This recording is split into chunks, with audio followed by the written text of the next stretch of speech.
So this is day 76. Shop's all cleaned up, and it's awesome. First thing I built in the shop was the hammer rack for my hammers, my Tinker hammers. I got my Tinker stuff up here because I'm modifying the setup and figuring out everything I want to do with it. It's a little bit of a mess over here. But I made a hammer rack. The feet come off, so I can just put the spikes down in the ground.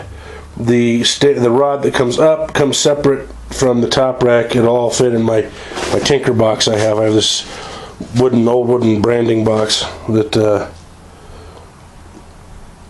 Tinker stuff goes in. Ended up with another crank from the Ortegas, and I put the buffing wheel on it. We ended up buying a third crank at a garage sale, but it had a crack in the mount. We couldn't see under the rust, and it's non-operational until we can braze the cast back together. And we do not have torches at this time, and it's not something I'm going to try to braze my griddle in the forge next time we run the forge, but machinery I think would be too complicated for me at this point in time. So yeah, so those go on the side. I got a second vise. Don't know why I need to, but I do. I got old-timey soldering iron at a junk sale. I got what the heck did it go? I got really a small old brace. Yeah, look at my hand. Look at that thing in my hand. How cool is that? So yeah, I picked up a couple more things. I got a couple more punches that I can modify into my own shape tooling. I got that little guy a while back. I gotta figure out how he works though. Oh man, I meant to buy denatured alcohol at the hardware store. Got these today. A larger set of rolling pliers.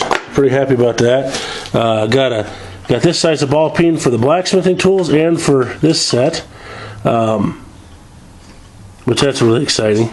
So I think I showed some of this the other day. I fixed this hammer. Got this one cheap at a sale. It needed a handle fixed, and the dog just knocked my stuff down.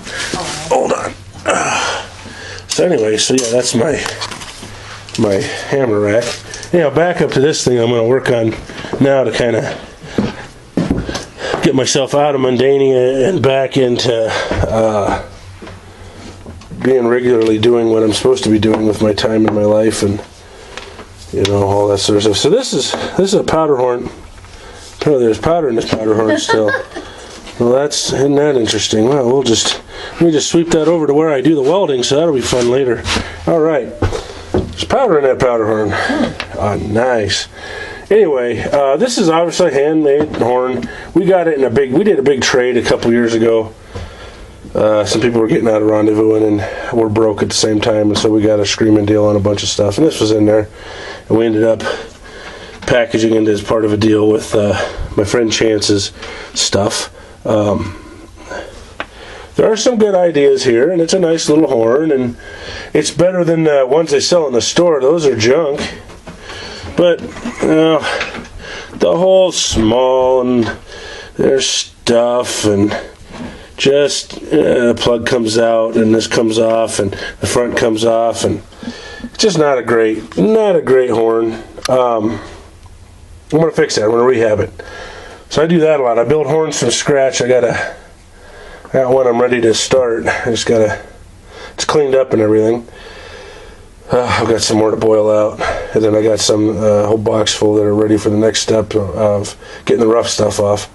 But anyway, I do start them from scratch, but I also take badly made, hand-made ones and fix them up into a more efficient shooter's horn.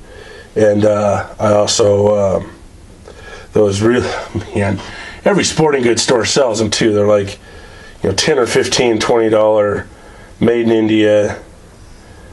Impossible to get the powder in, and then the powder don't want to come back, and they're just generally crap.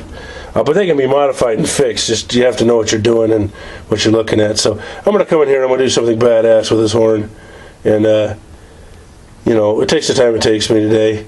And then if I'm feeling up to it, I'm going to start shaping the new butt plate for that, and then I'm going to start some of the decorative work. Maybe put his medallion on.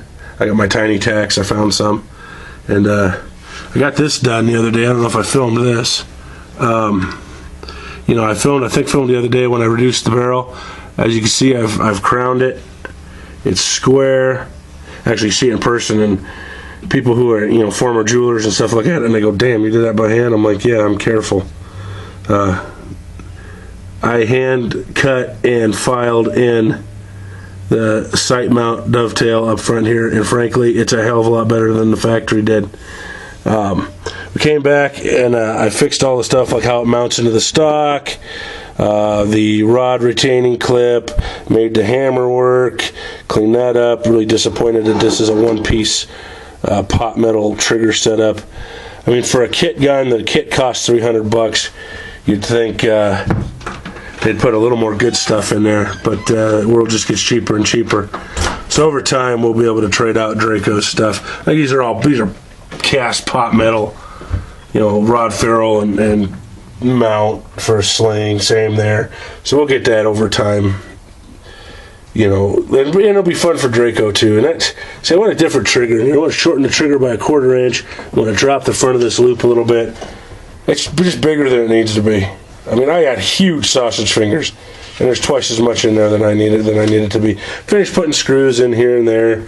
Generally improved it. What we did on the back is we ballasted in. We put 9 50 cal balls down in the stock, and then I pounded oak plugs in after them. Just to give a little more weight. When we did, it shifted the balance point back about 1.5 inches from stock mount to here, so Draco will have less barrel drop. Funny thing about this is, in several of the men and women in the guild, I've gotten to see it and test it and hold it and everything, and they're starting to request some of the modifications too, in terms of, they want to see how this one works out, but in terms of putting ballast in the stock, take some of the weight to the back. I know there'll be people that say, "Oh my God, you put lead in that rifle. Why'd you do that? Make it heavier." Well, the weight in the right place really helps, you know.